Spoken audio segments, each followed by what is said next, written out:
Amelia, Daisy Campbell, has had a crush on Noah Dingle, Jack Downham, for some time now in Emmerdale, and it seems that his conviction for stalking and subsequent imprisonment hasn't done anything to change her mind.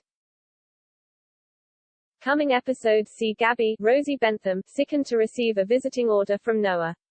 Before he became obsessed with Chloe, Jessie Elland, he showed a similarly twisted interest in Gabby which apparently hasn't gone away, but she's having none of it. Amelia, however, spots the visiting order in the bin and decides to use it herself. She also takes some of Gabby's ID, knowing she'll need that to be allowed into the prison.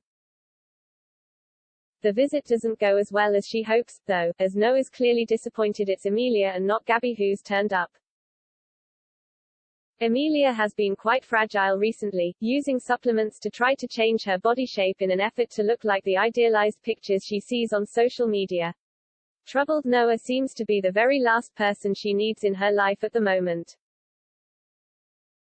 She gets some good and sensible advice from Lydia, Karen Blick, when she admits that she's seen Noah, generally along the lines of run a mile. Amelia knows that Lydia is talking sense, but then she goes to church and, in his sermon, Charles Kevin Maturin seems to be preaching an entirely different message. Is Charles unintentionally sending Amelia straight back to Noah?